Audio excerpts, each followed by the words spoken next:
주 예수님을 바라보고 사는 것이 더 익숙해지고 또 여러분의 마음에 예수님이 더 친밀해지실 수 있게 되기를 원합니다. 오늘도 하나님 보좌 앞에는 성소가 있다고 그랬습니다. 성전이. 예수님은 거기서 대제사장으로서 하나님과 우리 사이의 중재자 역할을 하고 계십니다. 우리는 여기서 이렇게 하나님께 예배드리지만 하나님과 우리 사이에 예수 그리스도께서 하나님과 우리 사이를 다시 관계를 맺어주고 또 하나님을 우리가 친밀히 예배할 수 있게 도와주시고 계십니다. 하나님 앞에 있는 성소는 우리에게 정말 흥미로운 곳이죠. 아마 우리가 다 하나님 앞에 가면 다 보게 되겠지만 도대체 어떤 모습일까 궁금하기도 합니다. 혹시 여러분 정말 하나님 앞에 있는 그 성전이 예수님이 대제사장으로 섬기시고 계시는 그곳이 궁금하시다면 방법이 있긴 합니다. 예루살렘 성전에 대해서 잘 나와 있는 성서 지도를 보시거나 또는 모형을 보시면 하나님의 성소가 어떻게 생겼는지를 대략 알 수가 있습니다. 하나님이 모세에게 성막을 만들게 하실 때 하나님이 보여주셨어요. 하늘에 있는 성전을 보여주셨습니다. 모세는 보았습니다. 그리고 그 치수에 대하여도 하나님이 정확하게 일러주시면서 그 본 그대로 만들라고 하셨습니다. 그래서 만들어진 게 성막입니다. 그 성막을 가지고 건물로 지은 것이 성전입니다. 그러니까 예루살렘 성막과 그 전에 만들었던 성전과 성막의 모형을 여러분이 보실 수 있다면 하나님 앞에 있는 성전도 그런 모습이겠구나 하고 상상할 수 있겠죠. 실제로 가서 보는 것만큼은 아니겠지만 대략 이런 모습이겠구나 하는 생각은 하실 수가 있겠습니다. 여러분, 우리가 이 땅에서 보는 것과 실제로 더 실제인 하늘나라에 대해서 우리가 눈이 열려야 합니다. 세상만 전부인 줄 알고 살다가는 평생 살고 헛수고하게 되었음을 깨닫게 되니까 말입니다. 오늘 이렇게 예배 드리러 오셨잖아요. 예배당에 천국에 들어가는 느낌을 여러분이 아마 가지실 수 있게 될지 모르겠습니다. 천국에 갈 때도 내가 이렇게 가겠지. 여러분, 예배 드리는데 이 예배는 하나님 앞에서 드려지는 예배와 아주 흡사합니다. 모형이라고 그랬습니다. 그림자라고 했습니다. 오늘 여러분들이 예배 드릴 때 하나님께서 받으시는 천상에서 드리는 예배를 드린다고 한번 생각해 보십시오. 그러면 여러분의 영이 확 열리는 것을 경험하게 됩니다. 옆에 앉으신 분들은 천국에서 같이 만날 분들입니다. 오늘은 잠깐 이렇게 얼굴 보고 집으로 각각 돌아가시지만 이제 천국에 갈 때는 거기서 영원히 같이 사실 것입니다. 그러니 낯선 분이라도 인사는 잘 해두시기 바랍니다. 네. 여러분, 하나님께서 오늘 우리에게 점점 그 눈을 열어주십니다. 이 세상이 전부가 아니고 하늘나라에서는 너무 놀라운 일들이 벌어지고 있다는 사실을, 그 가장 놀라운 것이 예수 그리스도에 대한 우리의 믿음의 눈이 열리는 것입니다. 여러분, 오늘 히브리서 8장에서는 예수님을 아주 독특하게 묘사하고 있는데 더 좋은 언약의 중재자다. 6절 말씀에 보면 그런 표현을 쓰셨어요. 이 땅에 있는 레위 지파 제사장과 비교해서 하신 말씀입니다. 이 땅의 레위 지파들은 여기서 하나님께 제사를 드리지만 예수님은 하늘에 있는 성전에서 더 좋은 언약의 중재자로서 대제사장의 역할을 감당하고 계시다, 그런 뜻인데 이 더 좋은 언약에 대한 말씀을 오늘 여러분에게 드리려고 합니다. 더 좋은 언약 또는 새 언약 이렇게 표현을 했는데 여러분들도 그동안에 여러 번 들으신 말씀입니다.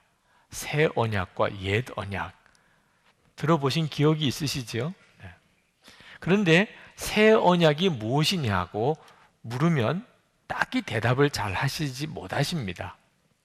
잘 모르신다는 뜻이죠. 들어본 적은 있는 것 같은데 나보고 설명하라고 그러면 설명을 못하는 것이 우리가 참 답답하게 신앙생활을 하고 있는 실상입니다.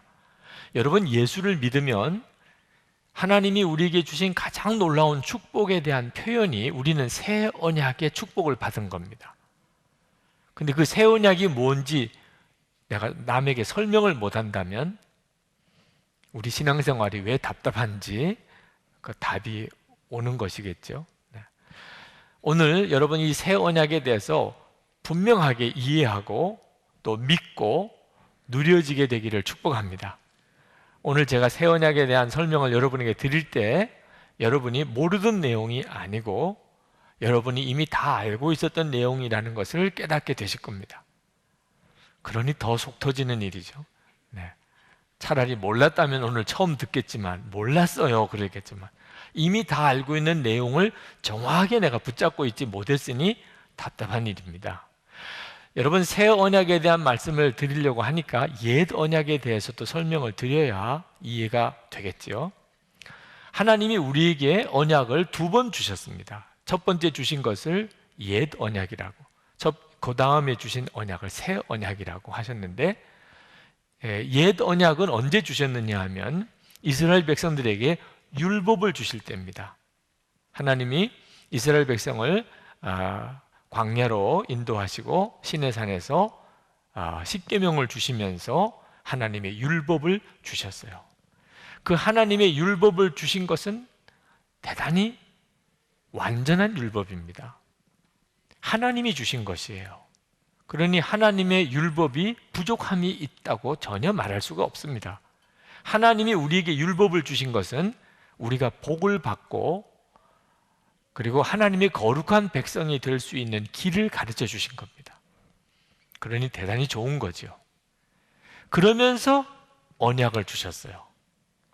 그 언약은 간단히 설명하면 이 하나님의 율법대로 살면 하나님이 복을 주실 것이고, 이 율법대로 살지 않으면 하나님이 저주를 내리실 것이다 라고 말씀하신 겁니다. 하나님이 이 언약을 주신 이유는 이스라엘 백성들이 율법을 잘 지켜서 복을 받게 하고 싶으신 거예요. 잘 기억하십시오. 하나님은 오직 그 뜻이 있으신 겁니다.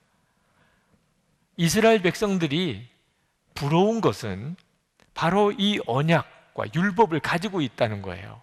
다시 말하면 잘 살고 복되는 길을 알고 있다는 겁니다. 이스라엘 백성들에게는 그것이 허락되었어요. 다른 백성에게는 정확하게 하나님의 율법이 주어지진 않았지만 이스라엘 백성들에게는 그 율법이 주어졌어요. 그래서 이스라엘 백성들은 어떻게 하면 하나님 앞에 복을 받으며 잘 살 수 있는지를 알고 있는 사람들입니다.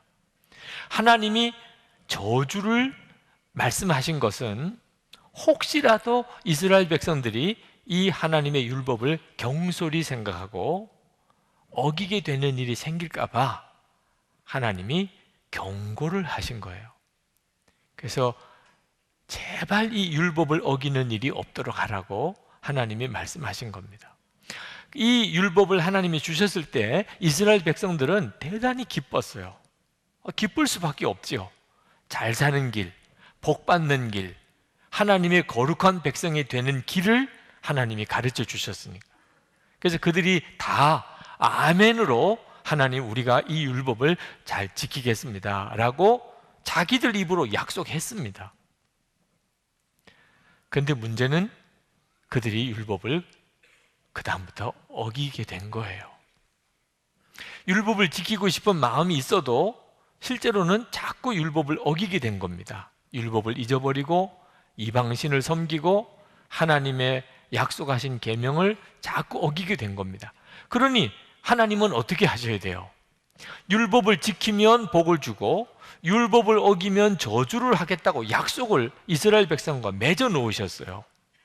율법을 어기니까 하나님이 이스라엘 백성들을 징계하실 수밖에 없게 됩니다. 이스라엘 백성들은 저주를 받게 됩니다. 나라 잃어버리게 되죠. 유리방황하게 되지요. 계속 하나님으로부터 징계를 받지요. 선지자들이 너희들이 이렇게 하나님으로부터 징계를 당하는 것은 너희들이 하나님의 계명을 어겼기 때문이라고 성경은 계속해서 말씀하고 있습니다.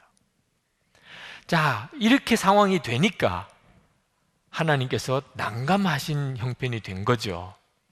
그래서 하나님이 언약을 바꾸십니다. 하나님이 처음에 지으신 첫 번째 언약을 하나님이 폐하십니다. 마음에 안 드십니까?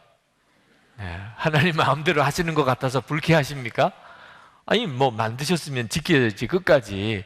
또 하나님이 그걸 또 폐기하시다니 좀 불쾌하신 분들은 이해하고 나면 불쾌한 내용이 아닙니다. 하나님이 왜 첫 번째 언약을 폐기하셨느냐 하면 첫 번째 언약대로 계속 하자면 구원받을 사람도 없고 복을 받을 사람도 없고 하나님이 택한 백성들까지 다 저주를 받을 수밖에 없기 때문입니다.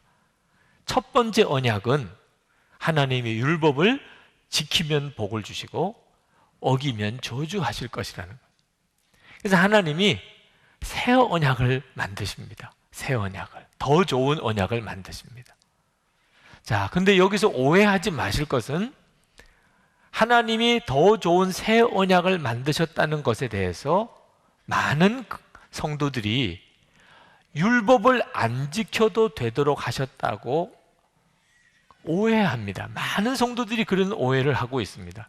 이제는 하나님이 율법은 안 지켜도 돼, 이렇게 만드셨다고 생각합니다. 절대 그렇지 않습니다.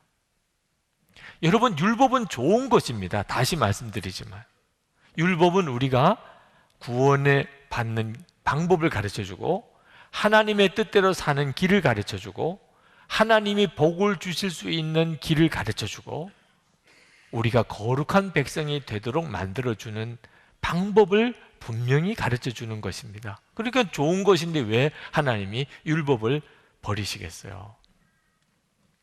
여러분, 하나님이 율법을 주실 때 어떻게 주셨는지를 한번 생각해 보셔야 됩니다. 시내산에서 하나님께서 나타나셨습니다. 온 시내산이 거룩한 연기로 덮였습니다. 그리고 그 시내산이 진동했습니다. 하나님이 불 가운데로 임하셨습니다. 그리고 돌판에다가 하나님이 직접 하나님의 손가락으로 하나님의 십계명을 거기다가 기록하셨습니다. 이런 방법으로 하나님이 우리에게 무슨 말씀을 하신 적이 한 번도 없습니다.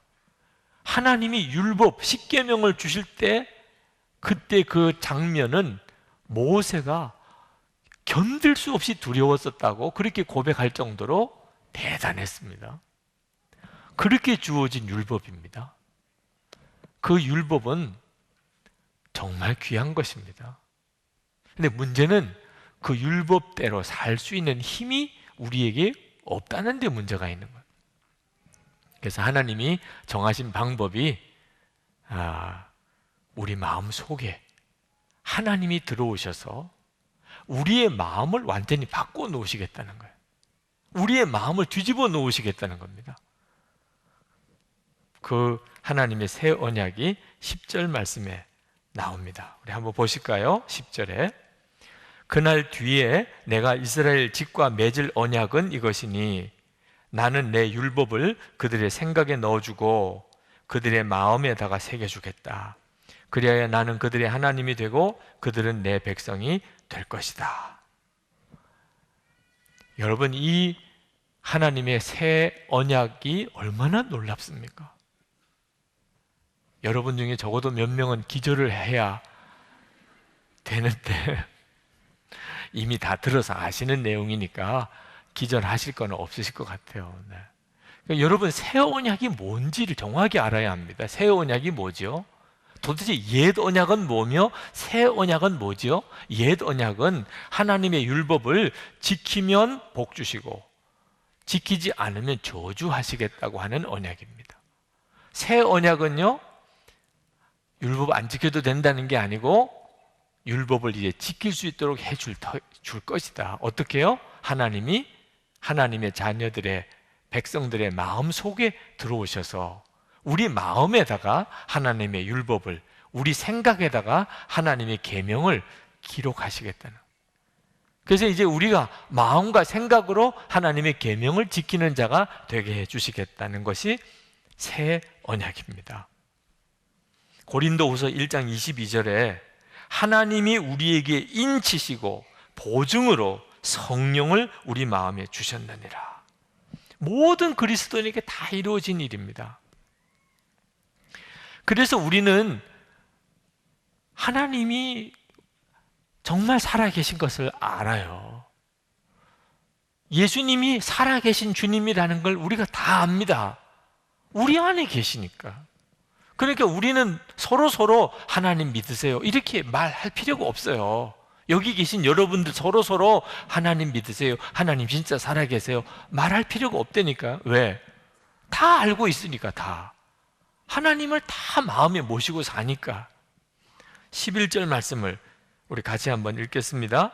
그리고 그들은 각각 자기 이웃과 자기 동족을 가르치려고 주님을 알라고 말하는 일이 없을 것이니 작은 사람으로부터 큰 사람에 이르기까지 모두 나를 알 것이기 때문이다. 모두 다 알아요. 모두 다. 여기 계신 분들은 다 알아요. 하나님이 살아계신 걸. 예수 믿으면 하나님이 살아계신 것을 다 알아요. 왜? 마음에 와 계시니까. 이 시간에 여러분의 마음을 한번 잘 살펴보십시오. 여러분의 마음 너무너무 중요한 것이에요. 예수 믿은 사람의 마음은 너무너무 중요합니다. 하나님이 계세요. 여러분 심장 뛰는 거 느끼십니까? 왼쪽 가슴에 손을 얹어 보세요. 심장 뛰는 거 느끼세요? 심장이 여러분 안에서 뛰고 있다는 것을 꼭 꺼내 봐야 합니까? 느끼시죠? 네. 손만 얹어 봐도 심장이 내 속에서 뛰고 있구나. 여러분 성령님은 더 분명합니다. 성령님께서 여러분 안에 계신 것을 꼭 눈으로 봐야 됩니까? 심장을 볼 필요가 없듯이 예수 믿는 분들은 다 안 되니까. 오늘 여러분들이 이렇게 교회 와서 예배를 드리는 일이 보통 일이 아닙니다. 하나님 앞에 가서 예배 드릴 마음이 여러분 안에 계시는 성령의 역사입니다. 사람들이라고 다 이런 마음 가지고 있는 거 아닙니다. 여러분 안에서 역사하시는 성령의 역사를 이렇게 알아가는 것은 너무너무 재미있고 흥미있고 놀랍고 너무 놀라운 능력이 됩니다. 여러분이 다 지금 받은 축복입니다. 여러분, 우리 안에 하나님께서 성령을 주신 것은 근본적으로 하나님의 말씀대로 살아서 복을 받게 하려고 하심입니다. 그게 하나님의 뜻이에요. 그런데 안타깝게도 많은 성도들이 성령님의 근심만 느끼고 삽니다. 그 청년처럼 성령의 근심만 느끼고 살아요. 내가 예배 제대로 못 드린 거, 내가 11조 제대로 못한 거, 내가 용서하지 못한 거, 내가 사랑하지 못한 거, 내가 거룩하게 살지 못한 거, 내가 전도하지 못한 거, 그냥 괴로움 속에서만 삽니다. 근데 여러분 기억하셔야 돼요. 이 성령의 근심 자체가 감사 제목이 된다는 거예요. 다른 사람이 느끼지 않는 성령의 근심을 나는 느끼고 있습니다. 그럼 무슨 이야기예요? 성령님이 나를 떠나지 않으시고 내 안에서 여전히 역사하고 계시다는 뜻이잖아요. 성령의 근심 자체도 성령의 역사거든요. 그런데 하나님의 계획은 그저 성령의 근심만 느끼게 하는 게 아닙니다. 하나님의 계획은 하나님의 말씀대로 살 수 있게 해주시는 거예요. 성령님이 우리에게 오신 것은 근심만 하려고 오신 게 아닙니다. 우리를 완전히 마음이 바꾸어져서 하나님의 말씀대로 살도록 만들려고 오신 분이 성령님이세요. 그 점을 잘 아셔야 됩니다. 여러분이 지금은 경험을 그렇게 못하고 계셔도 성령님이 어떻게 하실 것인지는 아셔야 됩니다. 먼저 여러분의 마음이 바뀝니다. 하나님의 말씀대로 살고 싶어지게 되는 거예요. 요한계시록 에스겔서 11장 19절에 보면 내가 그들에게 한 마음을 주고 그 속에 새 영을 주며 그 몸에서 돌 같은 마음을 제거하고 살처럼 부드러운 마음을 주어 이 일이 여러분에게 이루어지게 됩니다.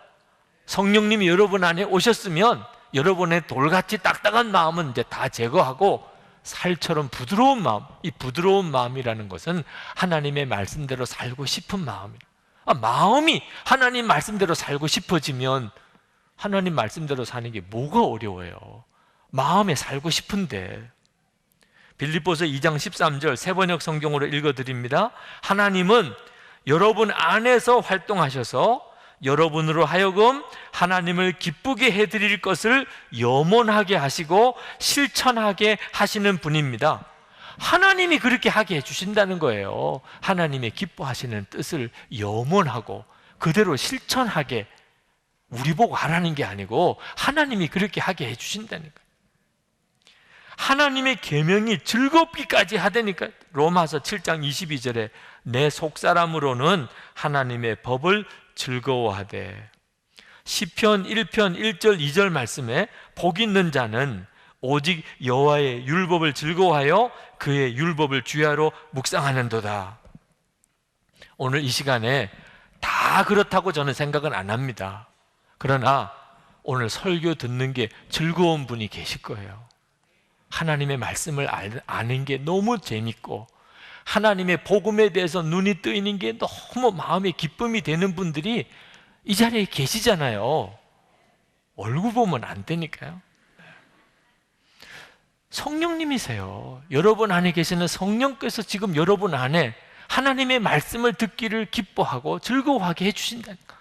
하나님의 말씀대로 살면 좋겠다 이런 마음이 들게 해주신다니까. 성령님은 그렇게 해서 마음을 뒤집어 놓고 결국은 하나님의 말씀대로 살게 만드시는 분이 성령님이세요.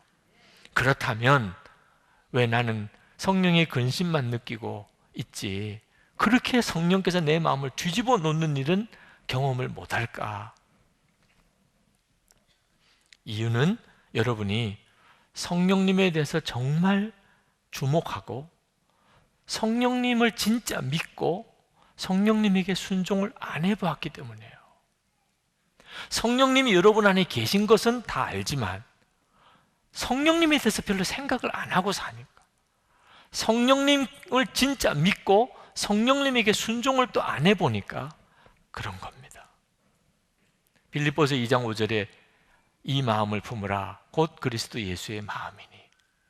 주님의 마음을 품어야 되는 거예요. 주님이 뭐라고 이렇게 마음을 주시면 품으셔야 되는 거예요. 히브리서 12장 2절에 믿음의 주여 온전케 하시는 예수를 바라보자.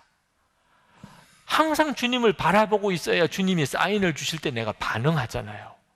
주님이 사인을 주셔도 난 맨 뉴스만 바라보고 드라마만 보고 어떻게 해요? 자꾸 주님과 초점이 안 맞으니 결국은 주님께 반응을 못하고 말잖아요. 항상 주님을 바라보는, 해보시라는 거예요. 매 주일마다 기도를 받고 가는 청년이 있습니다. 지난 주일에도 기도를 했어요.